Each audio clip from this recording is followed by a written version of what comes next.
दोस्तों, अगर आपको स्टॉक मार्केट सीखना है तो Amazon पर जाकर आप हमारे बुक पढ़ सकते हैं या तो Udemy पे जाकर आप हमारे वीडियो कोर्सेज भी देख सकते हैं। Hello friends, welcome to our channel learn stock charts to earn. दोस्तों, आज की वीडियो में हम स्विंग ट्रेडिंग के बारे में डिस्कस करेंगे और स्पेसिफिकली एडीएक्स इंडिकेटर जो है एवरेज डायरेक्शनल इंडेक्स, तो उसके ज़रिए स्विंग ट्रेडिंग किस तरह से की जाती है वो समझ लेने की कोशिश करेंगे। इंडिकेटर के हिसाब से बाय सेल सिग्नल किस तरह से मिलता है और प्राइस एक्शन के हिसाब से बाय सेल सिग्नल किस तरह से मिलता है और दोनों का कॉम्बिनेशन करके एंट्री और एग्जिट किस तरह से आइडेंटिफाई किया जा सकता है, वो इन्फॉर्मेशन ये पर्टिकुलर वीडियो में डिस्कस करेंगे। यहाँ पे हम एडीएक्स के अलग अलग सिनेरियोज देखेंगे। एडीएक्स हमें ट्रेंड की स्ट्रेंथ किस तरह से बताता है, दिखाता है। उसी के साथ एडीएक्स का अगर इंडिकेटर का हम सही से इस्तेमाल करते हैं तो उसमें डायरेक्शनल इंडेक्स भी रहते हैं, तो उसके हिसाब से हम बाय और सेल की एंट्री किस तरह से आइडेंटिफाई कर सकते हैं वो समझेंगे। और प्राइस एक्शन को मिलाकर और एडीएक्स को मिलाकर साइमल्टेनियसली जब भी बाय सेल सिग्नल बनता है तो वो किस तरह से एक्यूरेसी के साथ वर्कआउट होता है, ये भी हम समझ लेने की कोशिश करेंगे। तो चलिए अभी इसको कंटिन्यू करते हैं। अभी दोस्तों यहाँ पे आप टाइटल देख सकते हैं, एडीएक्स ट्रेडिंग स्ट्रैटेजी। तो जैसे कि मैंने कहा कि एडीएक्स यानी कि एवरेज डायरेक्शनल इंडेक्स, अभी जब भी हम एडीएक्स का इस्तेमाल करते हैं तो प्राइस चार्ट हमारा ऊपर के साइड में रहता है और जब भी हम इंडिकेटर ड्रॉ करते हैं तो एडीएक्स इंडिकेटर निचले साइड में, यहाँ पे प्राइस चार्ट के निचले साइड में आपको ड्रॉ होता हुआ दिखेगा। जिस तरह से आरएसआई, स्टोकेस्टिक यहाँ पे निचले साइड में ड्रॉ होते हैं, उसी तरह से आपको एडीएक्स भी प्राइस चार्ट के निचले साइड में ड्रॉ होता हुआ दिखेगा। जब भी हम एडीएक्स प्राइस चार्ट पे ड्रॉ करते हैं तो जनरली यहाँ पे 3 लाइंस हमें देखने को मिलते हैं। हम इसको इस तरह से कंसिडर करते हैं, एक ब्लैक कलर की लाइन रहेगी। अभी कलर्स यहाँ पे चेंज हो सकते हैं, आप कलर्स बदल भी सकते हैं। यहाँ पे मैं थोड़ा आपको एक्सप्लेन करने के लिए कुछ इस तरह के कलर्स इस्तेमाल करके आपको बताता हूँ। तो एडीएक्स में जैसे कि मैंने कहा कि 3 लाइंस रहते हैं और उसके अकॉर्डिंग हमें ट्रेंड की स्ट्रेंथ और बाइंग और सेलिंग सिग्नल आइडेंटिफाई करने होते हैं। तो हम यहाँ पे कंसिडर करते हैं कि जो भी ब्लैक कलर की लाइन हमने ड्रॉ की है वो है एडीएक्स लाइन, इसको हम एडीएक्स कंसिडर करते हैं। उसी के साथ हम यहाँ पे एक रेड कलर की लाइन इस तरह से मार्क आउट करते हैं, जो कि इसको हम कहेंगे minus D I line, right. तो ये निगेटिव डायरेक्शनल यानी कि निगेटिव साइड में डायरेक्शन दिखा रहा है, यानी कि डाउन ट्रेंड की इंडिकेशन दिखा रहा है। और एक लाइन रहती है जो कि इस तरह से हम इसको कंसिडर करते हैं। अभी इसको मैं यहाँ पे लिखता हूँ प्लस डी आई। तो ये डायरेक्शनल इंडेक्स ही है लेकिन पॉजिटिव है, यानी कि अपर साइड में ये जाने की इंडिकेशन देता है, अप ट्रेंड के इंडिकेशन देता है। तो यहाँ तक मुझे लगता है कि आपको समझ में आया होगा। जब भी हम प्राइस चार्ट ड्रॉ करते हैं और प्राइस चार्ट पे एडीएक्स इंडिकेटर ड्रॉ करते हैं तो प्राइस चार्ट आपको ऊपर दिखेगा, इसके नीचे आपको इस तरह से एडीएक्स प्लॉट होता हुआ दिखेगा। एडीएक्स पे 3 लाइंस रहेंगे, एक एडीएक्स की लाइन रहेगी, सेकेंड प्लस डीआई की और थर्ड वाली माइनस डीआई की। अब ये तीनों के उसके हिसाब से अलग अलग मीनिंग है, ये पहले हम समझ लेते हैं और इसके हिसाब से ट्रेड सेटअप किस तरह से बनता है वो हम समझ लेने की कोशिश करेंगे। पहले हम देखते हैं एडीएक्स। अभी एडीएक्स अगर हम देखेंगे तो इसके अकॉर्डिंग, अभी मैं इसके इन डिटेल ज़्यादा नहीं जाऊंगा, खाली आपको ये स्ट्रेंथ किस तरह से देता है और उसके हिसाब से ट्रेडिंग में यानी कि पर्टिकुलर स्टॉक में एंट्री कब करनी चाहिए। क्योंकि जब भी हम स्विंग ट्रेडिंग करना चाहते हैं तो हमारा मेन मोटिव यही होता है कि एंट्री करने के बाद स्टॉक में तेज़ी से मूवमेंट आए, स्टॉक अच्छा खासा ऊपर जाए अगर हम पॉजिटिवली ट्रेड ले रहे हैं बाइंग का, और अच्छा खासा रिजल्ट हमें कम से कम टाइम में मिले। तो पोजीशन बनाने के बाद तेज़ी के साथ स्टॉक ऊपर जाना है तो अप ट्रेंड में स्ट्रेंथ होनी चाहिए, और स्ट्रेंथ का आइडेंटिफिकेशन करने के लिए एडीएक्स का इस्तेमाल किया जाता है।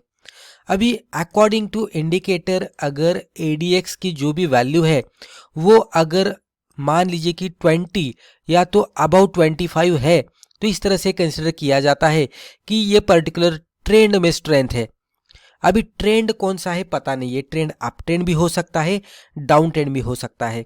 तो एडीएक्स आपको डायरेक्शन नहीं बताएगा कि अप ट्रेंड की स्ट्रेंथ है या तो डाउन ट्रेंड की स्ट्रेंथ है, ये आपको ट्रेंड नहीं बताएगा, ये खाली आपको स्ट्रेंथ बताएगा।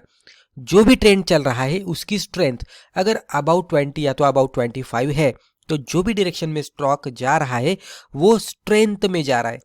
अगर ये बिलो 20 रहेगा, मान लीजिए ये 10-12 रहेगा, तो ट्रेंड में स्ट्रेंथ नहीं है। स्ट्रेंथ नहीं है यानी क्या, मे बी स्टॉक साइडवेज में ट्रेड कर रहा है, इसमें मोमेंटम नहीं है, स्टॉक डायरेक्शन नहीं दिखा रहा है, ये मे बी साइडवेज में जाकर अटक सकता है अगर ये बिलो 20 ट्रेड कर रहा है। तो अगर अबाउट 20 या तो 25 रहेगा तो ये स्ट्रेंथ दिखाएगा, यानी कि ये साइडवेज में नहीं है, इसमें स्ट्रेंथ है ट्रेंड में। अगर ये ऊपर जाकर मान लीजिए 50 को भी क्रॉस करता है और अबव 50 जाता है, तो इस तरह से माना जाता है कि जो भी ट्रेंड चल रहा है उसमें बहुत ही ज्यादा तगड़ी स्ट्रेंथ है। तो अगर ADX अबव 50 है तो ट्रेंड में बहुत ही ज्यादा तगड़ी स्ट्रेंथ है। अगर इस तरह के स्टॉक में पोजीशन बनाते हैं तो एक बहुत ही सही तरीके से इसमें मोमेंटम आने की संभावना होती है। लेकिन ADX as other indicators, individual indicator, हम इसको भी इस्तेमाल नहीं कर सकते, क्योंकि अगर ADX अबव 50 है, ट्रेंड में स्ट्रेंथ दिखा रहा है, लेकिन प्राइसेस के अकॉर्डिंग और अदर इंडिकेटर के अकॉर्डिंग अगर स्टॉक के प्राइसेस ओवरबॉट रीजन में है, तो डेफिनेटली यहाँ पे ओवरबॉट में होने की वजह से इसमें फॉल आने की संभावना है। तो अगर ये 50 के ऊपर है, 60-70 के नज़दीक है और यहाँ पे हम पोजीशन बना रहे हैं, लेकिन प्राइस चार्ट के अकॉर्डिंग सिग्नल नहीं मिल रहा है और अदर इंडिकेटर के हिसाब से मान लीजिए ये ओवरबॉट में है, तो पोजीशन बनाने के बाद भी इसमें गिरावट आने की संभावना रहती है। तो इसीलिए जब भी हम ADX इंडिकेटर का इस्तेमाल करते हैं, हमें अदर इंडिकेटर्स भी इसके साथ मर्ज करने चाहिए और प्राइस एक्शन का भी सहारा लेना चाहिए। तो ये ADX के बारे में हो गया। ADX हमें ट्रेंड की स्ट्रेंथ बताता है लेकिन डायरेक्शन नहीं बताता। तो डायरेक्शन पता होना तो सबसे इंपॉर्टेंट है। तो डायरेक्शन पता करने के लिए ये प्लस DI और माइनस DI का इस्तेमाल करते हैं। जब भी प्लस DI ऊपर रहता है माइनस DI के, तो इस तरह से माना जाता है कि अप ट्रेंड में स्ट्रेंथ है, यानी कि प्लस DI, पॉजिटिव DI ऊपर है, निगेटिव DI नीचे है। तो जब भी यहाँ पे आप देख सकते हैं क्रॉसओवर हुआ, तो क्रॉसओवर होने के बाद प्लस DI यहाँ पे ऊपर चला गया और निगेटिव DI यहाँ पे, माइनस DI यहाँ पे नीचे आ गया। तो जैसे ये सिग्नल मिलते हैं तो ये अप ट्रेंड के इंडिकेशन हमें देता है। यहाँ पे इस तरह से कंसिडर करते कि ADX 30 पे है और ADX 30 पे ये टाइम पे ADX 30 पे यानी कि अबाउट 25 है, ट्रेंड में स्ट्रेंथ है, और उसी टाइम पे प्लस DI ऊपर है माइनस DI से और इसमें डिस्टेंस भी बहुत ही बढ़िया है।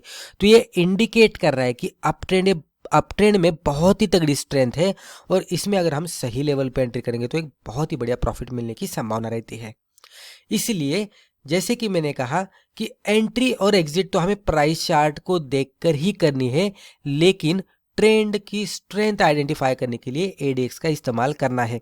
अदर इंडिकेटर भी हम इस्तेमाल कर सकते हैं, लेकिन ये वीडियो के जरिए मैं अभी आपको ये बताने की कोशिश करूंगा कि प्राइस चार्ट के साथ ADX को मिलाकर सही लेवल पे एंट्री किस तरह से की जाती है। तो अभी हम वो देखते हैं। कंसिडर कीजिए कि प्राइस चार्ट ऊपर के साइड में है, इस तरह से ये रेजिस्टेंस की लेवल है और ये रेजिस्टेंस की लेवल पे मान लीजिए कि प्राइस चार्ट ट्रेड करते करते इस तरह से यहाँ पे रेजिस्टेंस को ब्रेकआउट दिया है। अब ये ब्रेकआउट की कैंडल है इस तरह की। हमने नीचे अगर चार्ट पे देखेंगे तो ADX भी ड्रॉ किया है। अभी जब भी ADX ड्रॉ करते हैं तो मान लीजिए कि ADX की ब्लैक लाइन इस तरह से ट्रेड कर रही है और ये लेवल पे हम कंसिडर करते हैं कि ADX 38 पे है, यानी कि एक जो भी ट्रेंड चल रहा है उसमें स्ट्रेंथ है वो ये बता रहा है। DI इस तरह से नीचे है, यानी कि निगेटिव DI नीचे है और पॉजिटिव DI यहाँ पे इस तरह से ऊपर है। यहाँ पे ही अर्लियर ही अगर हम देखेंगे तो यहाँ पे ही क्रॉसओवर हुआ है और ये लेवल पे जो भी बाइंग सिग्नल हमें मिल रहा है ये कैंडल के नीचे, अगर ये लेवल अगर हम देखने की कोशिश करेंगे, ये लाइन की लेवल, तो ये लेवल पे जो भी कैंडल हमें इंडिकेट कर रहे हैं, तो ये लाइन हम कंसिडर कर रहे हैं नीचे थोड़ा इधर उधर हो सकता है। तो ये ब्रेकआउट वाली कैंडल का ये सिनेरियो है।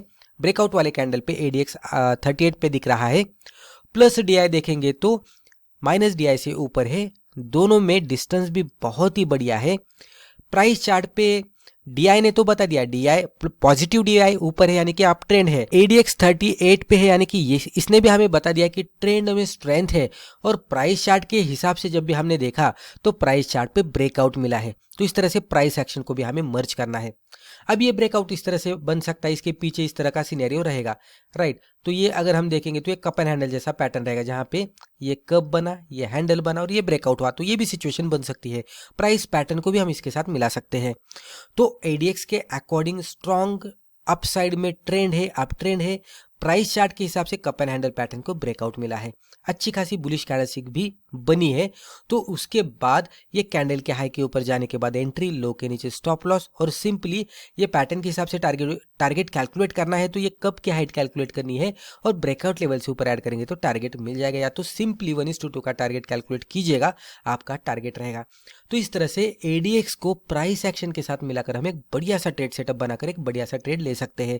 जैसे कि मैंने कहा कि इसी के साथ हम अदर इंडिकेटर जैसे कि आरएसआई, स्टोकेस्टिक रहेगा, मूविंग एवरेजेस रहेंगे, उसका भी इस्तेमाल कर सकते हैं। स्पेसिफिकली आरएसआई का इस्तेमाल आप ओवरबॉट रीजन आइडेंटिफाई करने के लिए कर सकते हैं। जैसे कि मैंने कहा कि अगर एडीएक्स 50 के आसपास है या तो 50 के अबव है और स्ट्रॉन्ग स्ट्रेंथ दिखा रहा है, लेकिन आरएसआई भी यहाँ पे 78 पे है, तो यहाँ पे थोड़ा कॉशियस रहने की ज़रूरत होती है, क्योंकि यहाँ पे ट्रेंड में स्ट्रेंथ है लेकिन फिलहाल तो प्राइसेस ओवरबॉट में है, तो थोड़ा इंतजार करना है कूल डाउन होने का और फिर पोजीशन बनानी है, तो ये सही जाने की संभावना रहती है। तो इस तरह से कर सकते हैं। आने वाली वीडियो में हम ये भी देखेंगे कि एडीएक्स और आरएसआई दोनों का इस्तेमाल करके किस तरह से बेहतरीन तरीके से हम ट्रेड सेटअप बनाकर ट्रेड कर सकते हैं। तो दोस्तों, मुझे लगता है रिस्पेक्टिव वीडियो में हमने जो भी डिस्कस किया इससे आपको जरूर फायदा हुआ होगा। Thank you.